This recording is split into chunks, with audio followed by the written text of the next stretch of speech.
Friends and viewer, William Faulkner, a celebrated author and writer, written many outstanding novels. The one from that novel I am going to today to tell you about is As I Lay Dying. This is a novel written by William Faulkner, published in 1930. As I Lay Dying is one of his most celebrated and critically examined works. The novel is a prime example of Southern Gothic fiction, known for its dark humor, complex narrative structure, and deep psychological exploration. Like many of the Faulkner's work, it is set in the fictional Yucnapatwa country in Mississippi and revolves around the Bondrin family journey to fulfill the dying wish of their matriarch, Adia Bondrin. Structure of this novel is written in the stream of conscious style, divided into 59 short sections narrated by 15 different characters, each offering their own perspective on the event. This polyphonic narrative approach gives the reader insight into the inner thought of various characters, from members of the Bundrin family to neighbors and outsiders, contributing to the complexity and richness of the story. Each character narrative is colored by their personal emotions, biases, and psychological state, creating a fragmented and often unreliable portrayal of events. Faulkner's use of multiple narrators and non-linear storytelling is one of the novel's defining features, as it creates a tapestry of voices that reflects the subjectivity of human experience. The summary of this novel is the central plot follows the Bundren's family's effort to honor Adia Bundren's final wish to be buried in her hometown of Jefferson, Mississippi. The journey to transport her body is fraught with difficulties, including natural disasters, personal conflicts, and physical and emotional suffering.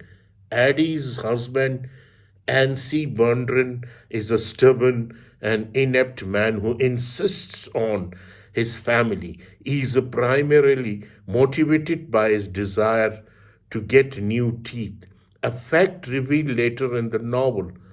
The Bundren's child, Cash, Doral, Jibble, Davy Dell, and Vardaman each have their own reasons for accompanying the journey, through their motivations often conflict with one another.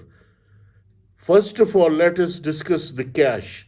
The eldest son is skilled carpenter and stoically focused on the building his mother's coffin, despite his own injuries.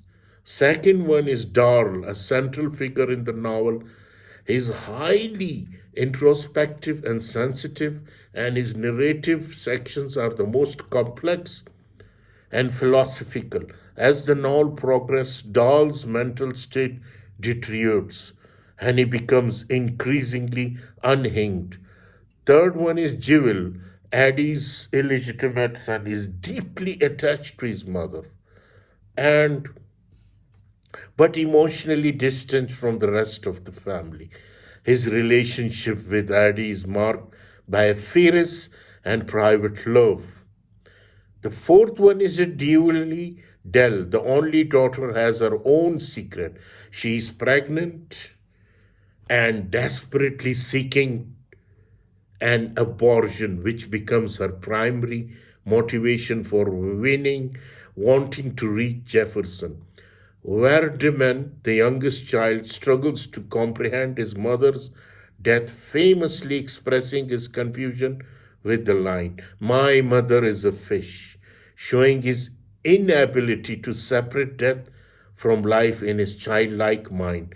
The family's journey is plagued by disaster, including Cash, broken leg, the loss of the family mules, and the decaying state of Addie's body, which begins to emit a foul odor as they travel through the Mississippi countryside. The journey to Jefferson is both a physical and symbolic ordeal, highlighting the dysfunctionality of the family and the futility of their efforts. Themes of this novel revolves around the death and immortality. The novel's title, as I laid down, Death, is drawn from a passage in Homer's The Odyssey, reflecting the theme of death that runs throughout the book. Addie's death is a catalyst for the plot, but the novel explored death in multiple forms. Not only physical death, but the death of ideals, relationship, and sanity. The novel raises question about how death affects the living and how individuals cope with grief, loss, and inevitability of death. Family and dysfunction. The Bundren family is deeply dysfunctional, with each member acting out of self interest, even as they ostensibly work together to bury Audie. Their journey reveals their emotion and psychological fractures as they are driven by individual desire rather than collective love or duty. The family's dysfunction becomes a metaphor for the breakdown of the social and moral values in the rural South. The third theme is isolation and alienation. Each member of the Bundren family is deeply isolated, not only from their world around them, but from each other. Their narratives reveal the vast emotions distance between them, despite their physical proximity. The sense of isolation is intensified by Faulkner's narrative technique. Each character thought are presented separately, reinforcing the idea that no one fully understand or connect with other. Mental instability, several characters in novel, most notably Darl, exhibit sign of mental instability. Darl's introspective nature and his inability to see even others cannot lead him to a mental breakdown, culminating in his being institutionalized. Faulkner uses Dahl decline to explore the fragility of the human mind and the effects of trauma and grief, poverty and survival. The Bundren's struggle to survive in the harsh rural South is a key element of the novel. Their poverty shapes their lives and choices, driving them to take on extraordinary burden. Asney's insistence on completing the journey to Jefferson, despite the toll it takes on his family, reflect the desperation of poor southern farmer who cling to pride and honor in the face of overwhelming hardship. Religion and mortality. The novel frequently touches on question of religious faith and morality, particularly through the character of Addie Bundren. In one of the most revealing sections of the novel, Addie reflects on her life and expresses a deep cynicism about religion and meaning of words like sin and salvation. Faulkner uses her character to critique the superficial morality of Southern society. Aude's Bundren's narrative, Aude's section is one of the most striking parts of the novel, as it is narrated from beyond the grave. In this section, she reflects on her marriage, her children, and her dissatisfaction with life, her bitterness and detachment from the traditional roles of wife and mother reveal much of her about her character and the emotional void within the family. She speaks of the emptiness of words, her sense of betrayal by Ansi, and her passionate, albeit brief, affair with the minister, which resulted in the birth of Jewel, add his reflection and add deep depth to the novel's exploration of existential themes, and further highlights the dissonance between action and intention. As I Lay Dying was initially met with mixed reaction, largely due to his experimental narrative style. However, it has since become one of Faulkner's most widely studied work and is now regarded as the cornerstone of modernist literature. Its influence can be seen in the works of later writers who employ fragmented narratives and stream of consciousness, techniques such as Toni Morrison and Cormac McCarthy.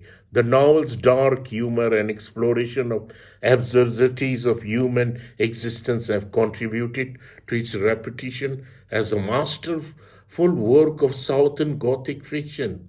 Its depiction of family struggle to maintain dignity in the face of death, poverty, and emotional turmoil resonate with readers across generations.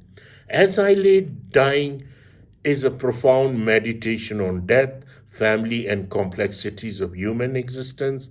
Faulkner innovates narrative technique coupled with deep psychological insight into the his character make this novel a significant contribution to American literature. Its exploration of the fragility of life and the absurdity of human effort in the face of inevitable loss ensures its continued relevance and place among Faulkner's greatest work. So, Lay Dying is one of the most profound and best, I think, William Faulkner's novel. I hope you will not miss it. Thank you.